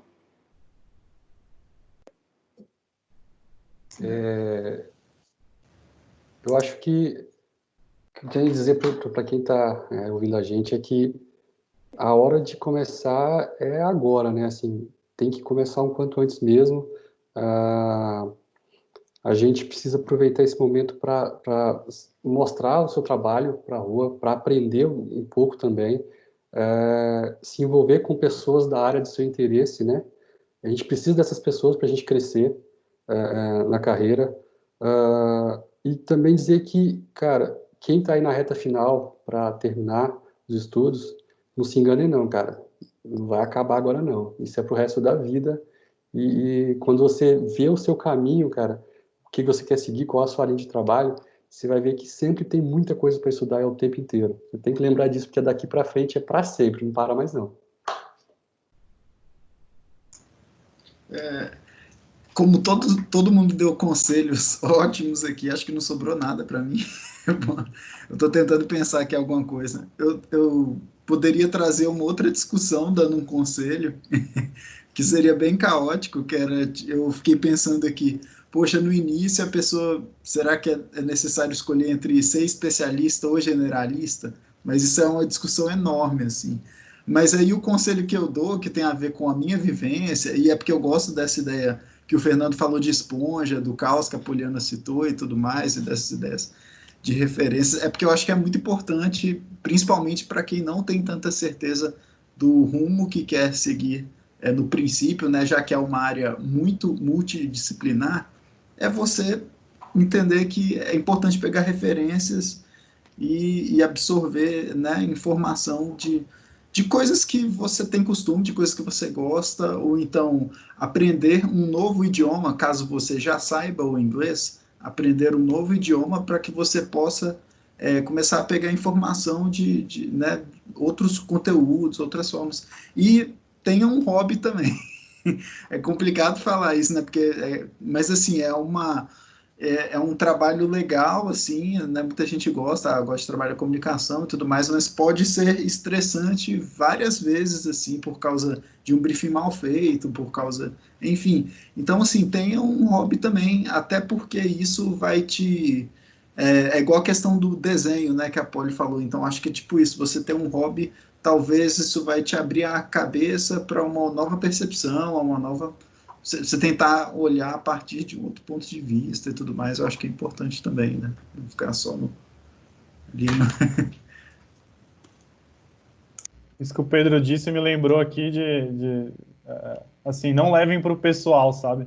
Tudo que vocês forem passando e aprendendo, e vai ter muita pedra no caminho mesmo. É uma área que a gente fica muito próximo ali do que você está criando, do que você está desenhando, fazendo, e a gente se apega muito. Então, assim, não leve para o pessoal. Sempre que você receber uma crítica, sempre que alguém apontar um outro caminho, entenda que aquilo é uma visão diferente, é uma percepção de mundo diferente da sua. E quanto mais cedo você conseguir entender isso e aplicar isso de volta no seu trabalho, é menos doloroso, assim, é mais fácil, você aprende muito mais rápido. Um mês trabalhando no logotipo, meu cliente interno me falando que estava ruim, foi bem isso daí. Deixa eu só fazer um ponto adicional aqui sobre o que o Amaury falou. Acho que isso é muito importante, porque o que a gente precisa ter na cabeça, e de novo, isso aqui é um bate-papo, eu estou colocando a minha exposição, não quero que ninguém saia daqui e fale, não, mas o Aurélio disse isso, tem que ser assim. Isso aqui é um bate-papo bem aberto. Eu acho que a gente tem que ser, sim, bem aberto a receber críticas, e talvez uma coisa que acontece muito, com muita frequência nessa nossa área, é a questão de se comparar com outros, né? A internet é uma ferramenta maravilhosa, mas aí você vai para o Dribbble, você vai para o Behance, você vai ver os caras mais fodas do mundo, e você que está aí talvez começando, está com pouco tempo de experiência, você talvez se sinta frustrado porque você não consegue entregar o mesmo resultado, né? O que eu posso falar é não se compare com outros, faça o que você acredita, procure embasamento, né, sobre as suas decisões, sobre o que você está fazendo, e seja aberto, né, para escutar críticas, porque acho que, como que o Fernando falou aí, ficar um mês trabalhando num logotipo e recebendo porrada, recebendo feedback negativo, não é muito legal, mas faz parte do trabalho, né? E a gente tem muito o que aprender com isso, mantendo ali a calma, a cabeça fria, sem ficar, né, bem nervoso, para não usar outra palavra. Com certeza. Desapega, aquilo não é você, sabe? Você vai conseguir encontrar novas soluções. Tá fazendo um trabalho para uma outra pessoa, não é para você, né? Então a pessoa vai ter uma visão diferente. Aqui nesse grupo aqui de 8 pessoas que tem anos e anos de experiência, a gente já tem pontos de vista diferentes, né? Quando você está trabalhando com o cliente, ele também vai ter uma percepção diferente, uma bagagem cultural, histórica, uma experiência de vida, entendeu? Às vezes você gosta do McDonald's, o cara gosta do Bob's e é isso, entendeu?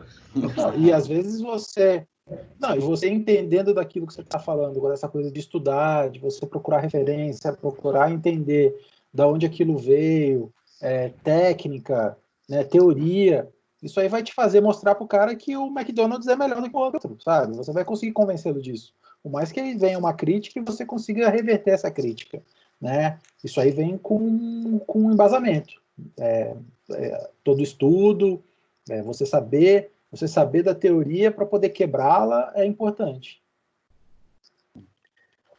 E eu acho que, assim, com todas essas ações, quando a gente está entrando no mercado, ou já dentro do mercado mesmo, nesse vai e vem de contatos, negociações, idas e vindas e tal, lembrar que a gente sempre deixa um rastro, né? A nossa índole, a nossa conduta, as nossas atitudes, e isso pesa demais. A gente eu estou falando aqui hoje com colegas que tem, sei lá, 15 anos que eu conheço e estão aqui hoje porque o rastro que deixaram, profissionalmente falando, foram positivos em relação à minha experiência.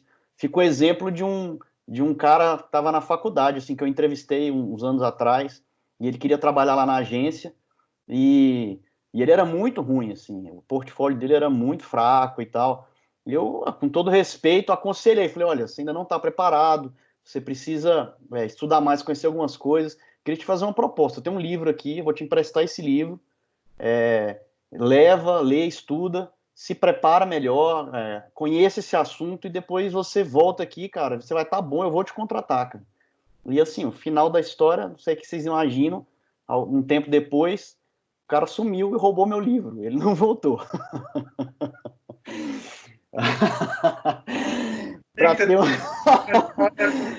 Para ter um turning point nessa história. Vocês estão achando que o cara voltou e arrebentou. Não, o cara desistiu, sumiu, cara, roubou um livro carão que eu tinha. Um exemplo negativo, oposto, né? A expectativa que a gente tem de uma pessoa que a gente quer levar a sério e quer considerar o rastro que ela vai deixar para estar caminhando com a gente no decorrer aí da nossa carreira, né? Da nossa vida como profissionais, etc. Antes de encerrar, gente, eu queria só ver se algum aluno, a Larissa, algum outro professor que estiver aí também, gostaria de fazer alguma pergunta para os nossos colegas que estão participando desse momento com a gente. Perguntinhas objetivas, curtas, que a gente já está no finalzinho. Ver se alguém se manifesta. De antemão, vou agradecendo, gente, pelo alto nível que vocês mantiveram nas respostas, no posicionamento de vocês, cara, de verdade. Sei, por exemplo, que a Mauri e Jackson estão com bebezinhos em casa, né? São fases ainda... Tá chorando aqui, ó. Tá querendo falar, participar do debate. Fernando tá com filho pequeno em casa também. Os outros, alguns já têm filhos maiores, outros têm cachorro, tinha um gato em cima da cabeça da Polly também agora há pouco, mas sei que todos se empenharam muito para estar aqui, né? Tem uma mãozinha levantada aqui, ó. Opa, via da Larissa aí, a Lari vai falar. O Aurélio, não sei nem que horas são aí agora, Aurélio. A Carol, que tá na Espanha, cara, não pôde participar porque lá agora já são 2 da manhã, então ela ficou meio impedida aí. Aqui a gente tem uma diferença de horário agora, nesse mês, de apenas 1 hora, né? Mas aí vai para 3 horas daqui a uns dias, com horário de verão. Tá claro, né? Legal. Vai lá, Lari, tá contigo. O meu sonho era levantar essa mãozinha aqui no Teams, né, Alexandre? A gente fica só dando aula aqui pela plataforma, a gente não participa como aluno. Hoje eu estou tendo a experiência de aluna. Queria só agradecer esse bate-papo muito rico, parabenizar vocês por essa contribuição Eu sou professora do curso de jornalismo, trouxe meus alunos de planejamento gráfico, porque, como eu falei para eles, o assunto tem tudo a ver, né? É uma discussão que não está só na publicidade, está no jornalismo também, e quanto mais eles se interarem dessa discussão e desse assunto, mais diferenciação eles vão conseguir no mercado, né? Então, queria parabenizar, a discussão foi muito rica, discutiram até a arte aqui hoje, passaram por tópicos que são extremamente importantes, desde o desenho até a questão da arte, do planejamento e das ferramentas hoje que estão aí disponíveis na internet, né? Então, gostei muito de rever alguns ex-alunos, Jackson, Aurélio, parabenizar vocês, né? É bom ver como os nossos ex-alunos estão se colocando no mercado, alunos que já passaram por aqui. Os dois não foram diretamente meus alunos, mas eu lembro de vocês lá da faculdade. Sempre fico mais no jornalismo do que junto com a publicidade, né? Mas eu lembro de vocês na faculdade e me orgulha muito. O Diogo também estava aqui conectado no início da discussão, agora ele saiu, que é um ex-aluno também. Então, assim, só queria mesmo, não tenho nenhuma pergunta específica. Gostaria que os alunos que tivessem dúvidas, perguntas, aproveitassem realmente esse momento com os profissionais, porque, de fato, vocês fizeram uma discussão muito ampla e gostei muito, muito, muito obrigada mesmo. Agradecer também por enriquecimento que vocês trouxeram para a minha disciplina. Muito obrigada. Legal, lembrando que essa aula está sendo gravada, né? Depois eu vou compartilhar o link com todo mundo.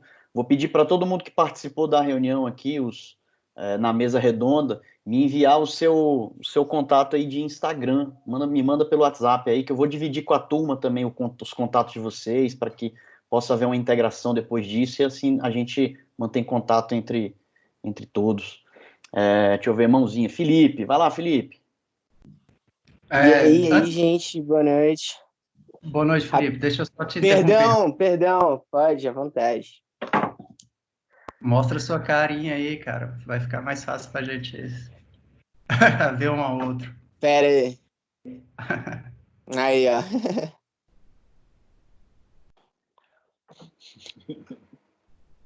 O Enéas? Quarentena, né, mano?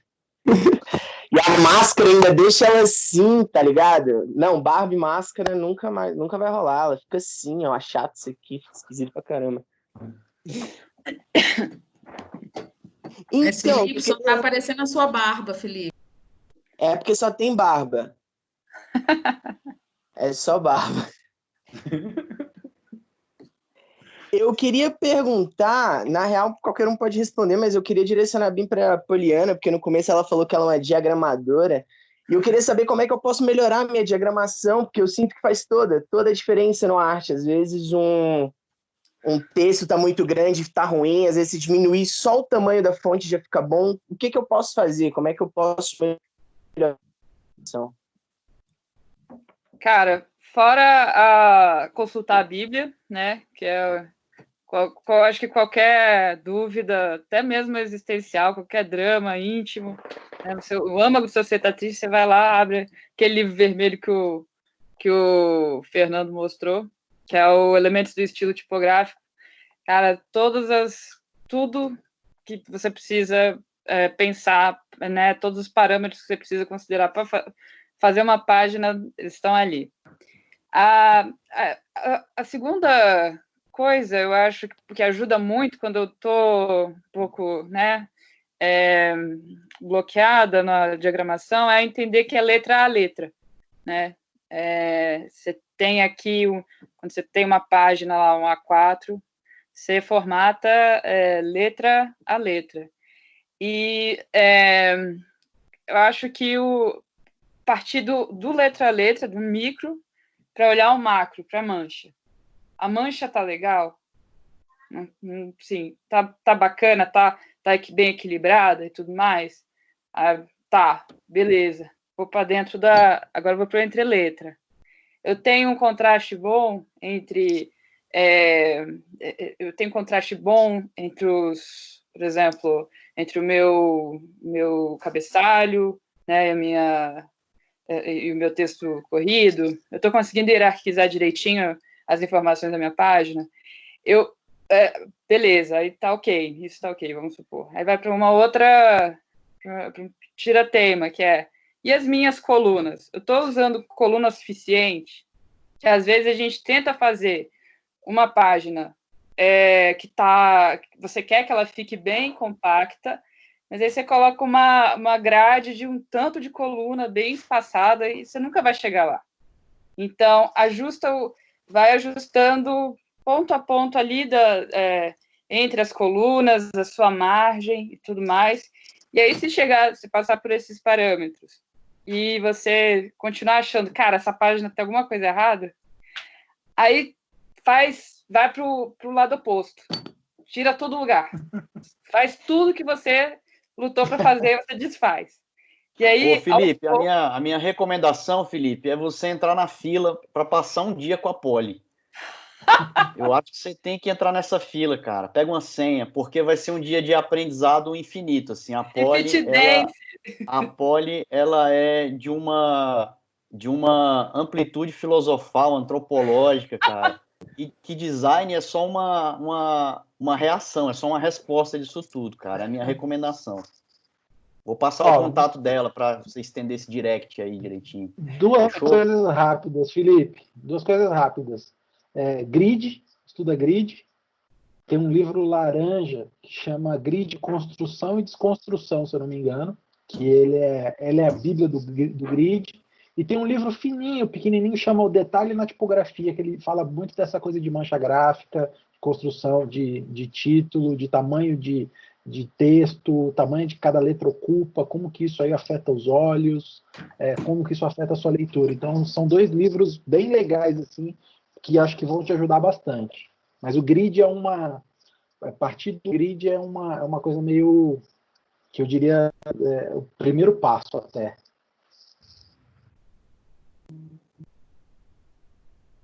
Massa. Valeu, galera. Poliana, eu queria que você repetisse o nome do livro que você citou agorinha para o Felipe. É o Elementos do Estilo Tipográfico. Eu não sei qual é a editora que pegou, o Fernando deve saber, porque era da Kozak. Editora Ubu. Ele foi descontinuado, né? Mas acho que ele voltou. Não, ele foi. Aqui a Kozak fechou, né? Então a editora Ubu pegou muita coisa do acervo deles, até porque eram as mesmas pessoas. A diretora de produção deles. Ele está na bibliografia dessa disciplina, tá, gente? Esse livro está na bibliografia dessa disciplina e o da Ellen Lupton também, acho que tem 2 dela. Então, Pensar com Tipos, né? Eu ia falar isso agora. Um é a Bíblia e o outro é um pouco mais lúdico, que é o Pensar com Tipos da Ellen Lupton. Porque Elementos do Estilo Tipográfico é uma leitura... que beleza. É uma leitura um pouco difícil, assim, porque o cara ele não é um tipógrafo, ele é um arquiteto, né? Ele tem uma visão muito rigorosa, só que é o livro de referência, ele toca em todos os pontos que eu acho que até mesmo inicialmente você precisa pensar. Massa. Mais alguém, gente? Podemos encerrar, então, 9h10. Não. Bom, não só... Aproveita aí, pergunta. Quem não... Eu tô vendo aqui, mas não tem mais mãozinha levantada. Tem uma aqui, ó, Felipe. O Felipe já falou. E uma pergunta que todo mundo deve estar se fazendo, quer dizer, alguns talvez, eu vou ficar rico sendo designer? Qual que é a resposta? Não. Tomara! Tomara. Fique. Eu acho que o único designer rico que eu conheço é o Romero Brito. Artista. O designer. Aí a gente volta, né? Romero Brito é arte, próxima aula, né? Gente, de verdade, obrigado. Não vai ficar rico, mas vai se divertir muito, hein? Exato. Pelo menos se divertir é fato. Então, gente, queria concluir aqui, agradecer de coração, carinhosamente, a presença de cada um de vocês, dos alunos também que hoje vieram em peso. Eu não sei se hoje também não teve live boa, né? Porque toda quarta tem uma live boa. Quando dá 8 horas, o povo some da minha aula. E quando eu vou descobrir, a Marília Mendonça que está cantando. Hoje acho que não teve live boa. E aí, ou a nossa live foi melhor, né? Vai que a gente acredite nisso daí. Então, obrigado a presença de todos os alunos. Vou passar uma atividade com base nessa discussão depois. Vou dividir o vídeo para que todo mundo possa assistir. Quem não pôde participar, possa assistir também depois. Principalmente o pessoal que participou da mesa. Jackson, Wallace, Fernanda, Mauri, Aurélio, Pedro, Poli. Obrigado de verdade pela consideração. Alguns tinha tempo que a gente nem se falava, né? Mas eu acho que tá aí uma prova, inclusive, da nossa conexão, né? Quando a gente bate rapidinho, já, pô, e aí, pode estar tal dia, pode estar, tô dentro, não tô e tal, fechou, partiu. Eu acho que é assim e a gente se ajuda aí na carreira, no dia a dia, sempre que precisar. Contem comigo também. Fico muito grato porque eu sei da importância o quão valioso é para os alunos terem contato com pessoas do mercado, escutar a experiência, principalmente conseguir associar o que a gente fala de teoria e usando, às vezes, uma lousa ou um PowerPoint, uma explicação, dentro de uma conversa informal, a gente está discutindo exatamente a mesma coisa, como isso é aplicado na prática, isso é de um valor, assim, que a gente não consegue mensurar. Então, obrigado mesmo, de verdade, amo vocês, ok? Todo mundo fique bem, saudável aí, que a gente finalize essa quarentena aí, com muita cloroquina, se Deus quiser. Um abraço para vocês, cara. Fiquem com Deus. Fala lá. Alexandre, só finalizando aqui junto, além dessa participação deles com o mercado, nesse momento de isolamento social, né, que a gente está passando por tantos desafios, é um afago na alma, assim, a gente fazer esse bate-papo, né? Se encontrar com as pessoas mesmo virtualmente. Porque o Alexandre compartilha comigo aí dessa... Geralmente os alunos ficam ali caladinhos e a gente só falando.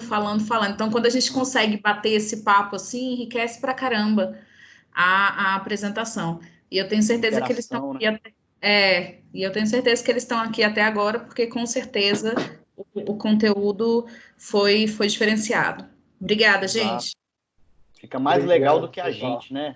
Só falando sozinho. Obrigado, de verdade. Valeu, gente. Demais, boa noite pessoal. para vocês. Valeu, galera. Prazerzão. Obrigado.